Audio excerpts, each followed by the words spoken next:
Cuando quieras, Óscar. Muchas gracias. Buenos días a todos. Good morning, everybody. Thanks for coming. Because on a Saturday at 10 a.m. you have to be very eager.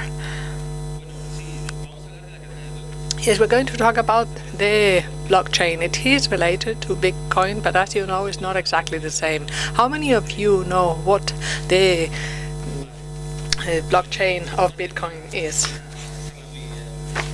This is going to be a very straightforward talk, but those of you who know about this, what have you heard about this blockchain?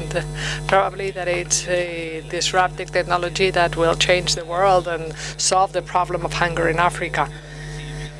Yes, this is just a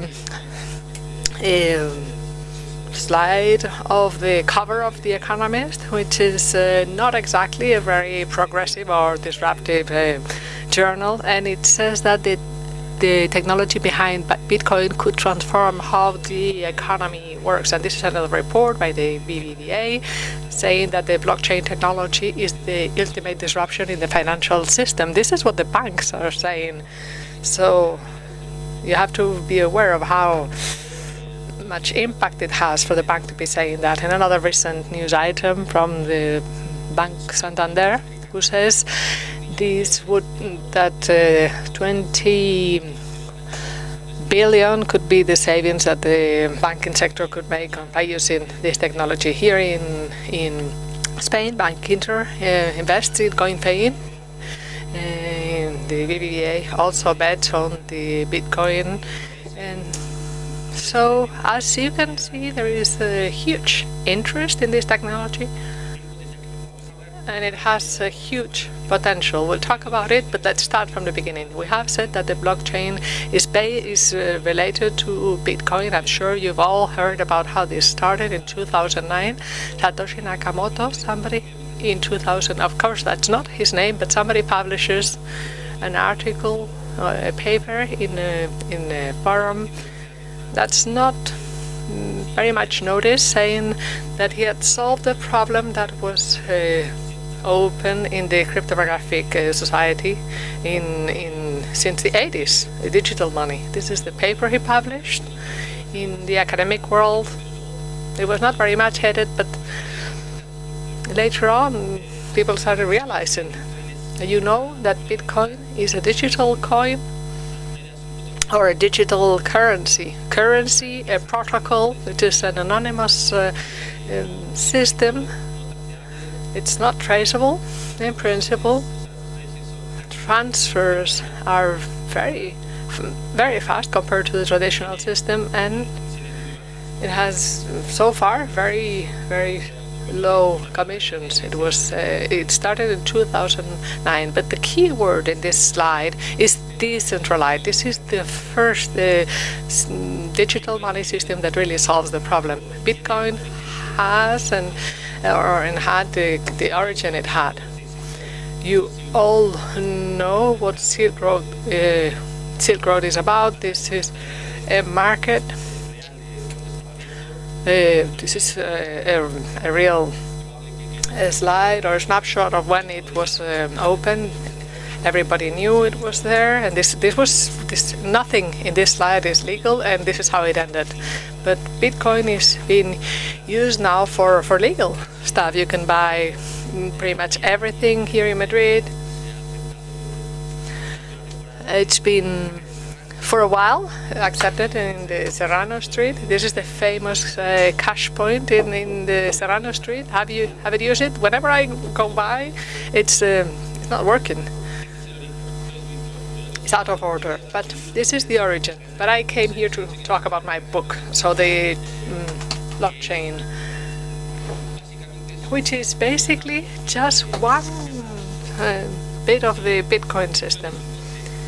If Bitcoin is a car, the blockchain is just the engine. We could say that Bitcoin is a protocol with it has the addresses, the identifiers for users, the PO W, which is what proves that we've used computational capacity, and then it has the blockchain. The blockchain is actually very simple. It's nothing but a register of distributed register of data. It is distributed throughout the world. It runs in all of the node of the network, and it cannot be changed. Anything that's registered cannot be changed in principle, and we'll see what problems that entails. So the blockchain is just one part of the Bitcoin system. But why is that different if the problem has been around for so long? Well, the fact that there is no central authority in principle is an advantage, because it means there's not a single failure point and there's no corruption. Bitcoin was generated to remove the financial system, or at least to set up a parallel one. So that's why it's all the more striking that banks are excited about it, and you cannot in principle ban it. Or only to the extent that you can ban a distributed P2P network. But what's interesting is that the Bitcoin is the first algorithm of distributed consensus. It solves the problem of the Byzantine generals, which is basically about how can we keep on computing and processing data in an environment in which we know that a high percentage of the node can falsify the information or resend it or send it, change in it. So the generals can actually use the optical strategy to disrupt it, and yet it keeps on working. So it's the first algorithm of distributed consensus with anonymous participants, and with a considerable number of attackers that nevertheless keep on working properly. We're going to look at the mathematics of this, of how the network works. No, I'm joking. I'm not going to go into the maths. So, what does it look like? Well, you cannot have a picture of that, but I like this representation. Just to take a look at it. If you look at the relationships between the blocks, etc., this is a graphic idea of what it could look like. I'm going to talk first of all about the possible uses, because this technology is proving or is being so demanded, and why is it the demand is so high, and then we will talk about the problems it entails. So the vulnerabilities and the drawbacks, because I teach at the university, I have nothing to sell. So the third part of the talk is what's usually not discussed. And what can we use it for? I'm going to tell you about three, which I think are the most interesting ones, but there are really hundreds of possible uses.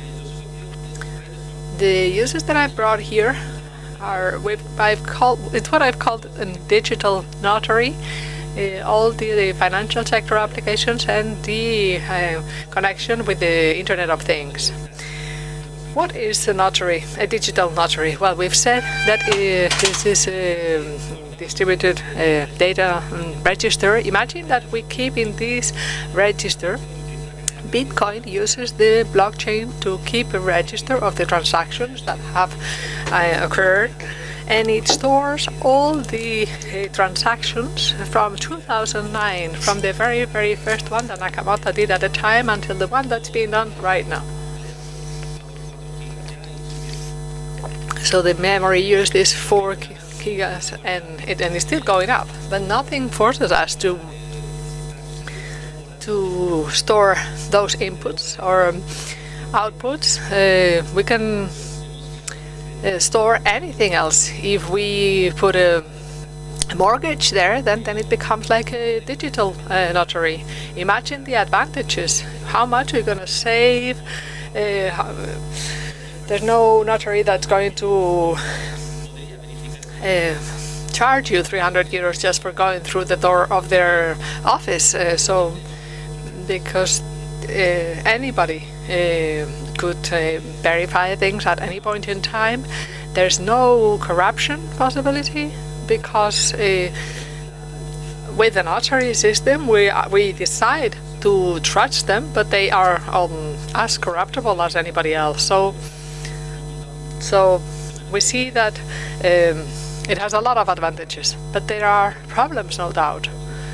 And here I am still making friends because the digital notaries systems, as they are set up right now, do not work.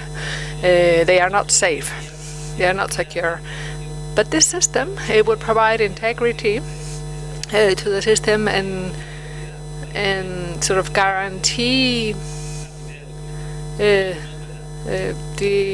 titularity of the document, but that's not true. Stampede private system. What they save is a hash of the document. You know what a hash function is? They keep a hash of the document, and that only ensures integrity, not authentication. Anybody can regenerate it. Imagine the situation: I discover the formula of a new wonderful soft drink and I store it in the blockchain using this system, and somebody steals the document and I lose my computer, or somebody generates a Trojan just to get that document. There are 3 million possibilities or ways in which you can steal the document from me. And 2 months later, that gentleman begins to produce the soft drink with my formula, and I have the document, but I had the document in the blockchain, and you have to, well, tell the judge and, well, explain to the judge what the blockchain is, and I've had to explain to a judge what an IP address is. Well, if you're able to go beyond all that, and we can really explain that the blockchain is safe, is secure, and that's been done in the States. So the judge says, okay, you say this is your document, and he calculates the hash function and he gets a number. But the stealer can provide the same document with the same hash figure, and they are both the same, so the judge cannot distinguish between who is the real owner. So you cannot guarantee ownership of the document. You can guarantee that the document existed at a point in time, but that doesn't mean, that's nothing to do with ownership. And these systems are also open. Anybody can send a document sort of pretending to be somebody else. If the system were to have real sort of legal, to be legally valid, you would have the problem of who sent it. We could do it by using digital signatures, but there is a problem because the way the blockchain works, in normal transactions you can only have 40 bytes, and that is a problem. So you will have to put several together. So you have to, the way it stands right now, it can only ensure integrity, but no ownership. I hope there's nobody from Stampede here, but anyway, they're angry at me already. Derived uses, well, imagine crowdfunding campaigns for projects. Smart contracts. The blockchain can also store small scripts. They do not have the capacity of other networks, and we will see a clearer example of this, and you'll understand that later on better. So we could say that only in certain circumstances that a contract is enforced, for instance, in the case of an inheritance. Another example, certification of the information in production chains and distribution chains. If you want to certify all of the steps of a production chain so that the producer can keep evidence that for instance, that the grapes are the right ones, so that the consumers with a QR code can check that there's been no tampering with those steps. It's another thing that the producer lies at origin, at the source, but you can guarantee that nothing has been tampered with once they've been introduced in the blockchain. There's another concept that I really like, which is the digital democracy 2.0. Imagine we ask parties to keep their programs, since they say they are contract in the blockchain. But this is like, imagine, really, we need Yoko Ono here to advocate this, because I cannot really see it happening. Imagine sort of vote systems that cannot be tampered with. You could set up that very quickly, something that could not be tampered with, not even by the government. I'm making a quick sort of overview, and so we will have time for questions on what really interests you later on. The other possible use that is particularly interesting for me is the Internet of Things, and I like it because in the blockchain nobody knows you're a fridge, and that's important because the blockchain allows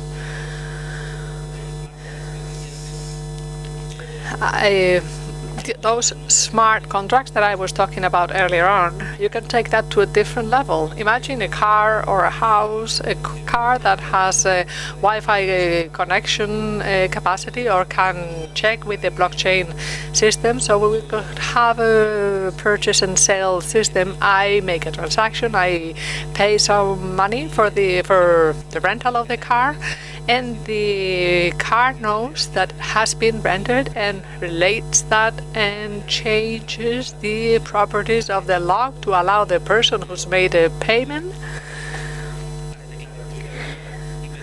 and allows the owner of that key to access the car for a week, and then it sort of refuses the permission. And we can talk about rental, we can talk about purchase, etc. Another thing is that it allows for is micro-payment between devices, because it's not easy for a machine to pay to another machine. And for amounts that are below 1 euro cent, it's difficult to pay that amount right now, and there are already services for pay-per-use, for instance, to recharge your mobile phone. There are many services that would could benefit from this. And the third big use is that of the financial sector. This is the cover, the front page of the Santander report, whose conclusions were, I mentioned earlier on, the 20 billion savings. And look at the title, Rebooting Financial Services. That's quite striking. And there is a sentence that I heard from somebody in the banking sector in Spain. I found it very striking. He said, if we had this technology a while ago, we wouldn't have suffered the crisis that we've had. I don't know if he was exaggerating, but he was saying that the crisis was a problem of trust between banks, because they've been cheating on each other. So this system allows to give transparency to the system in a way that's completely unforeseen. So what are banks thinking or planning to do with this? Well, they are a bit lost right now. They are still beginning to feel the way, but there are huge opportunities there. We could think about replacing, and this is science fiction right now, but the SWIFT network that is used by banks to pay each other internationally with the Bitcoin system. You all have done an international transfer. It takes a few days and it's quite expensive, and the banks are interested in reducing that because it's also a manual process for them to avoid mistakes. And with this system we could have put any amount of money anywhere in 10 minutes. Because as you know, 10 minutes is the time that the transactions in Bitcoin take to consolidate. So this is in principle possible. What are the problems with the current blockchain? Well, the bandwidth. Blockchains was not designed for high demand and high disponibility or Right now, the blockchain can process some 7 transactions per second, and that's incredibly small, because these systems can process 45,000, around 45,000 transactions per second. Another problem for the banks is that there are no permits for reading and writing, and there's no identity, and that's why Bitcoin was how it was designed. But we're trying to take the blockchain from Bitcoin and see what it could be used for. And for some things it's very appropriate, but not so much for some others. There is the 51% attack, and right now we are at the 25% level, and that means that whoever controls more than 51% or 25% of the computational capacity of the network can falsify the what's going on, so the security disappears. Privacy of information, because banks don't want all their information to be public. And something else is that the development is unpredictable and free. And there's also the reputational issue. It's impossible for a bank to do transactions next to somebody else who's buying weapons illegally. So I think the banks are going to move towards an environment. The blockchain is public, but we can imagine it in an intermediate system. We could have public, semi-public, or private chains, playing with the reading and writing permissions. This is the Bitcoin option. It's public, everybody can read, everybody can write. Uses everything I've said already: digital notary, Internet of Things, etc. But we could have hybrid systems, a chain in which the reading permission is public, everybody can read, but not everybody can write. Or not everybody can write, but this would be different for different possible uses. For instance, this would allow to have the audit by central authority. Not everybody, but the central bank could say, I want access to all of your accounts, and only a central bank could do the audit with knowing that it hasn't been tampered with. Of course, if the banks introduce information that's false to begin with, then that we cannot solve. The North American NASDAQ has a pilot trying to apply this technology, because if you could think about it, for a stock market it's very useful. You know what fast trading is?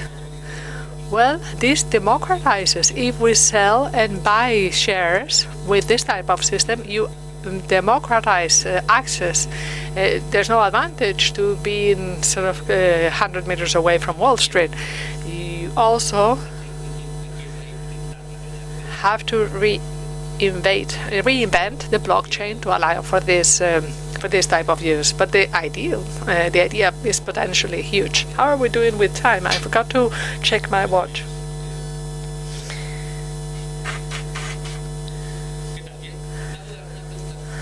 Any questions so far? Because I really would like this session to be. What do you think about this? Is it okay?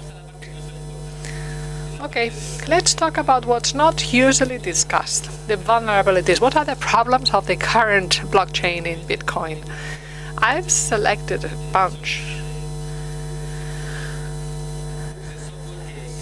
Software bugs, which exist and will keep on existing, scalability, the 51% attack, the selfish mining, and identity. Let's look at them in detail. Software bugs in general, the code. You know that Satoshi, a few days after publishing the paper, also published is a client software, which is surprisingly well written.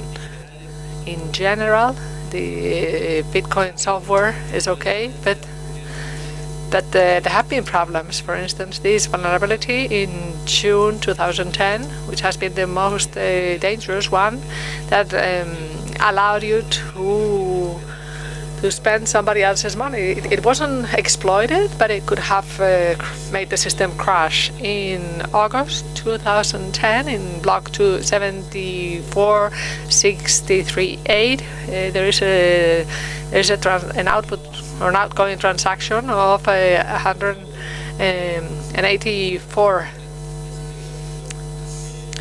billions, or it was quickly solved with a patch and a manual fork, and they did see that there was a double expenditure of $10,000. In March 2013, and this was I suffered this one, and perhaps some of you, there was a mistake in the updating. Do you remember this? Did it affect you? The updating of the main client, there was a problem.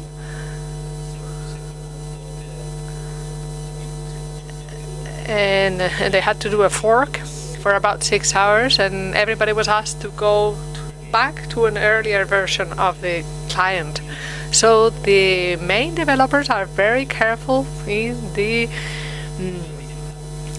updating, but these are inevitable sort of events. I believe that there are no huge failures in the system, because the whole of the Bitcoin could allow you to the whole system to crash if there's a buffer owed. That can do away with everything. But the best incentive is the economic incentive, and the developers themselves have said that there've been a lot of people auditing the Bitcoin code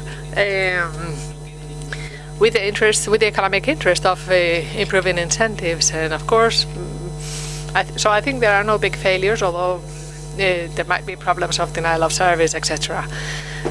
Another vulnerability is that of scalability.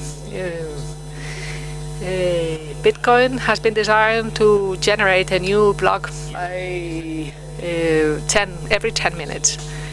And the size is 1 mega, so you can do 7 transactions per second, whereas Visa can process 56,000. And that's particularly if you think that thousands or millions of devices should connect to the system and start transactions simultaneously. But there are ideas to improve that. The 51% attack implies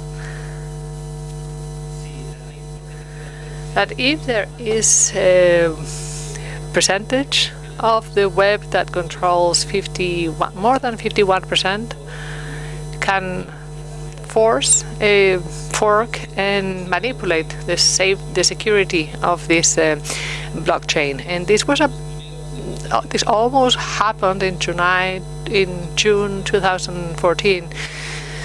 You know that they get together in the miners work in pools, and in June last year, one of those pools spontaneously got dangerously close to going over 51%, and they ask their own users to move to other pools, and so nothing happened. But this was about to happen sort of spontaneously without anybody planning, so no better evidence that it can really happen.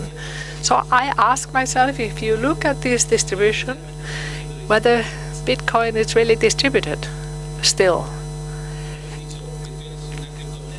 We have said Bitcoin is a cryptocurrency, a distributed cryptocurrency without a central authority, but it seems you could say also that it's a cryptocurrency controlled by a few entities, which are the pools. So there are 10, 12 entities that are actually controlling the pool. What are the drawbacks? Well, the Stratum protocol, which is the main one used by pools to distribute the blocks between users, prevents the control of the blocks by the miners. You cannot choose which one you want to mine. And 99% of the users don't mind. They only want to have the greatest economic profit, but you lose control. You are handing over control to the pool owners, and it has consequences on research. Because when you want to fiddle with the system and you want to test new attacks, you cannot do it, because when you send the blocks to be processed by the network, they are not processed the way you want them, because the pools have their own rules. So when you want to generate an attack, the attack is not successful because it's not processed in the way you expected it to. And the next attack is that of the selfish mining. The one that makes that the 51% attack becomes the 25% attack. This attack presented in 2013, I think it was on the corner table, and they used the following idea, and it's very simple. When you mine a block and you find the solution, do not publish it. And we will see now how. In the end, with just 25% of the hash rates, you get a lot more reward than you would deserve for that 21%. And this is how it works. Imagine these are the good guys and the bad guys. There are a bunch of us down here. The good ones are mining their blocks, and we, all of a sudden, the attackers, find a block. They find the solution. This is alpha, and 1 minus alpha. It's a proportion on computational capacity that they have compared to the whole network, which of course at the beginning it will be small because there are a lot more honest nodes initially. So the scenario is we find that block and we do not publish it. So we keep quiet, and from then on several things can happen. And the more likely one is that since most honest nodes have more computational capacity, they will find other correct blocks.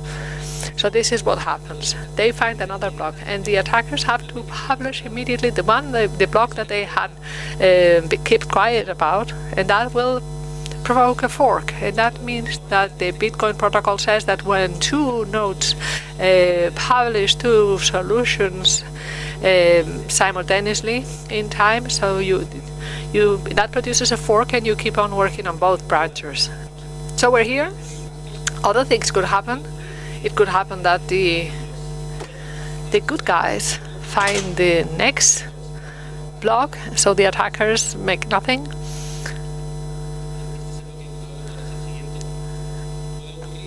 But it may also happen that from this situation onwards, or after this situation, the bad guys find the next block, and in this case the good and the bad guys would save the profits, but it could be the bad guys who find the new block, and then they would receive more than they deserve. In the original block that's been found by the good guys, it's lost, and all the computational effort that was devoted to that is also lost. So the attack means at least that the network will be a lot slower, because a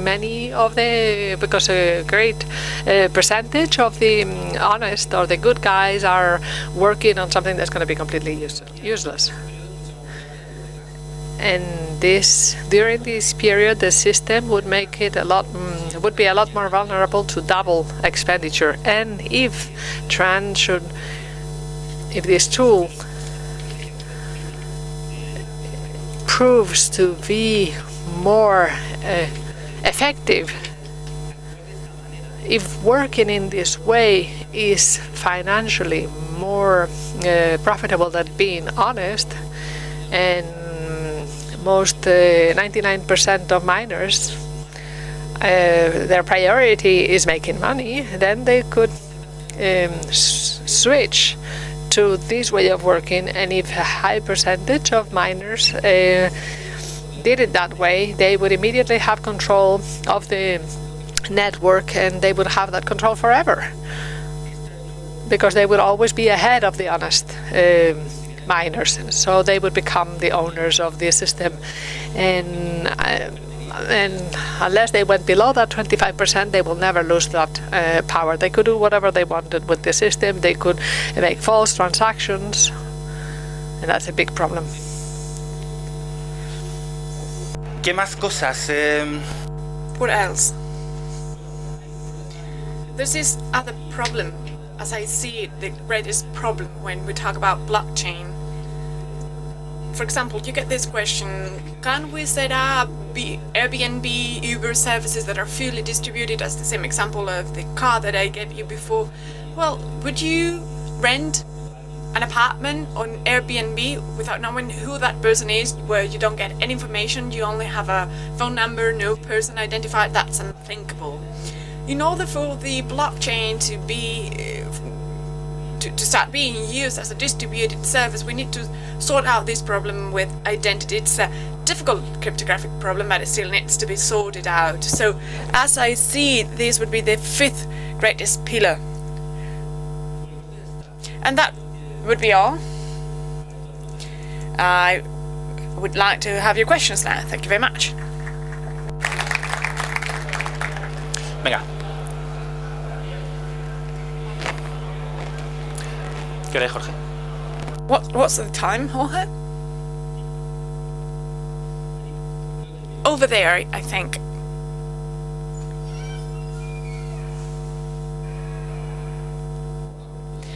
Morning. Hi, Jose. How are you doing? Good. I don't know if you mentioned it before because I came in a bit late, but what if the Bitcoin limit that is mineable is reached? What if? Especially financially speaking, can we think of it as an alternative to the existing financial system? You might not know it, but the number of bitcoins is limited. The system is defined for 21 million coins, and that's it. It is estimated that half of them have been mined already, and it's estimated that by 2140 the last one will be found. Actually, it will be much more expensive to mine them. It will cost much more money to find them than the reward that you can get out of them. Actually, when you find one of the solutions, 25 bitcoins are given in reward, and this is being halved and halved, so it's less and less profitable to mine.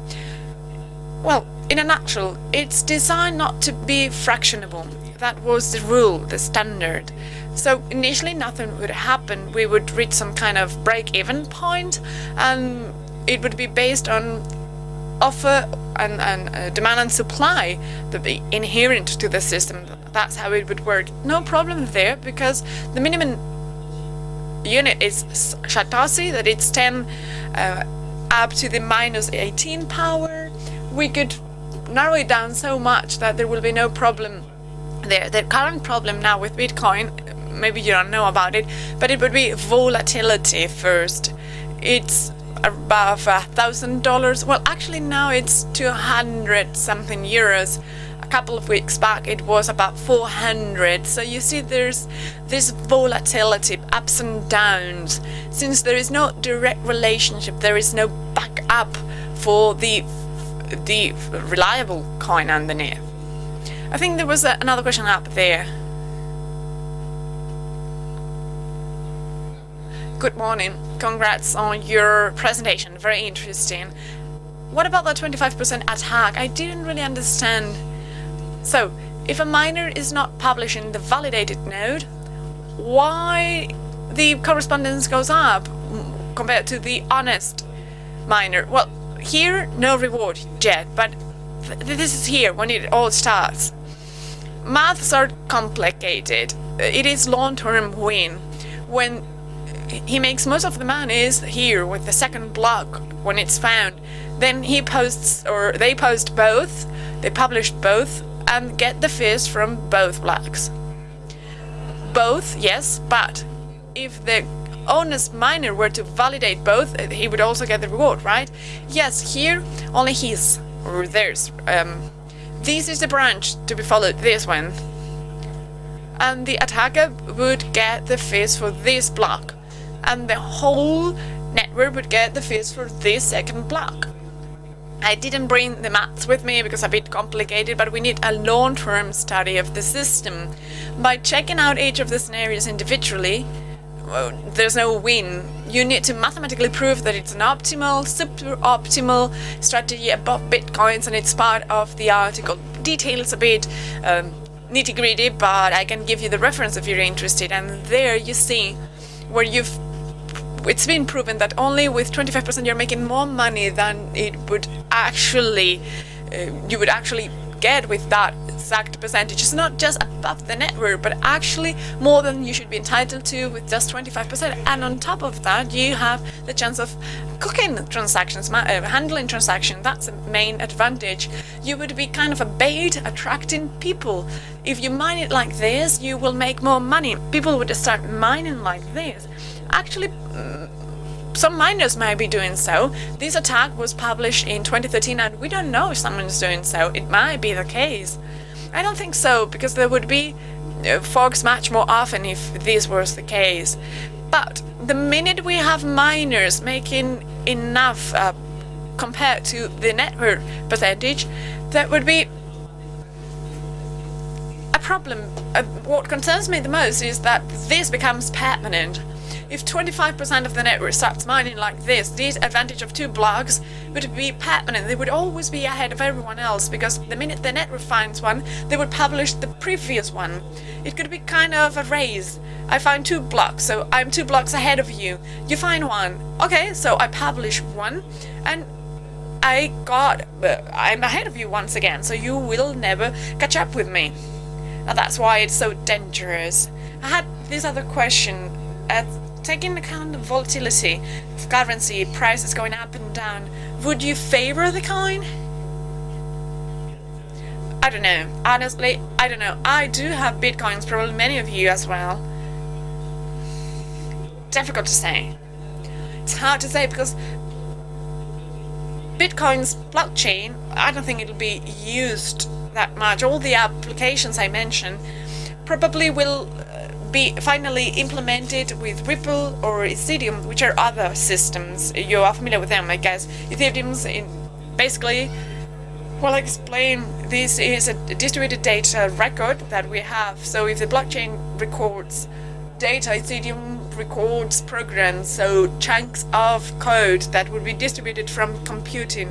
And it's incomplete Turing, actually. And so you can have a program as complicated as you want it to be. So probably this will be implemented on one of those systems, because Bitcoin's blockchain was not designed with this in mind, so probably. But it's been quite a contribution, this idea of a blockchain, just a concept. It's amazing, it's mind-blowing. And that's why people are so excited about it, because actually it sorts out the problem that was out there. But still, Ethereum or new designs will come in, and yet Bitcoin's blockchain, as I said, will be there just for currency support. And I find it difficult to have this coin out of its niche, because you've got the usability gap out there. Still difficult to use Bitcoin, as you see. Varoufakis, the former Greek financial minister, he was a bit upset. You want me out of the euro? I will leave you and I'll use Bitcoin as a currency. It was a bit silly. And yet, as I see it, Bitcoin's currency, I don't think we'll get out of the niche. This idea of blockchain, of course, will make it out of the niche. You say Bitcoin to banker and you upset them, but blockchain, they like it. They like the idea itself because it's aseptic, so it can be used elsewhere. And there's another myth. Can you take the blockchain away from the coin? Well, no. The blockchain is safe just because there is a currency support, because there's this well-known working tests, that's the mining, that's how they're trying to incentivize people, encourage them to behave, to work just for the good of the community, of the network. If you take out the working tests, it will crash, the system will not work. So banks come up with other solutions such as signature bank, etc., but that's not a blockchain, right? So a blockchain makes sense just if it achieves its full potential within an environment where there is a more or less public access. If you restrict to a private chain and a graph such as well-known participants, only limited amount, there you don't need a working test system. You can have it organized using well-known cryptographic logarithms. You need it to have its potential developed outside. Any more questions? I'm blinded by these. Like, hi. 2 questions related to what's been asked already, but yet, as part of identity, this chain of trust. Yes. You say that it's cost effective, but yet there is a lack of identity. That would be from the point of view of blockchain for private use, such in the bank. There you need signature, right? But for the public or a public use, I guess the only way to make sure that a person is who they say they are, or that a signature is theirs, would mean that we need to have a central authority in place, a passport, a support, whatever. And then for private blockchains where you only have a limited amount of nodes, the incentive for an outside attacker, not for the participant, which is very high, but with a limited attack capacity, you can actually subvert a system like this.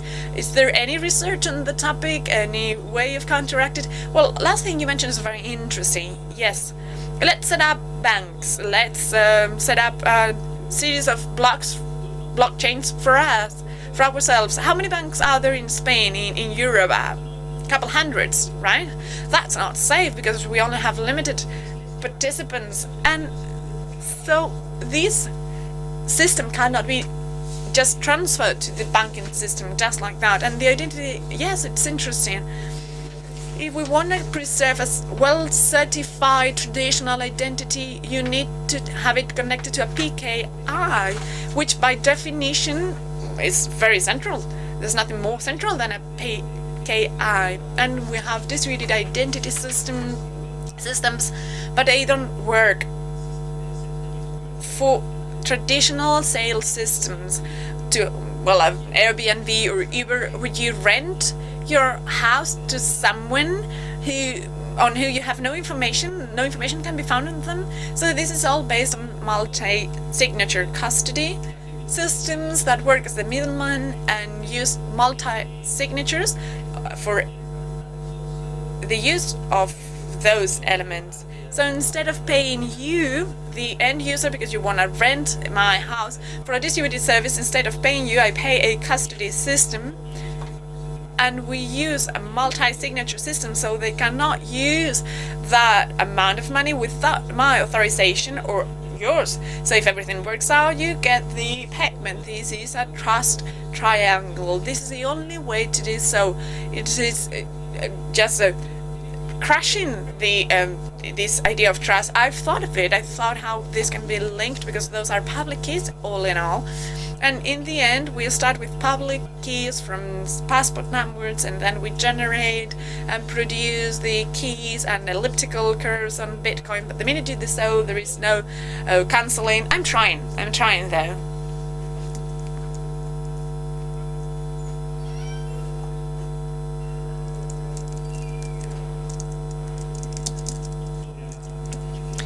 Traceability. On your first slides, you say that it was not traceable when all transactions are on the network and are visible at all times. It's not anonymous, but it's traceable. It's not the same, right? Yes, I was not clear. What I meant is that you cannot take it all the way down to a physical identity. That's what I meant. It is fully traceable, as you put it. Maybe I was not clear enough. It's not identifiable, maybe. It was a misnomer. It's not fully anonymous either. There is a interesting paper where they managed to find the identity with a CryptoLocker, this well-known malware. Using clustering techniques, they managed to set that some Bitcoin addresses should be those of the CryptoLocker's creators or authors, so they managed to identify that. More questions? No more questions. So thank you very much for your attention and for getting up this early. Thank you very much.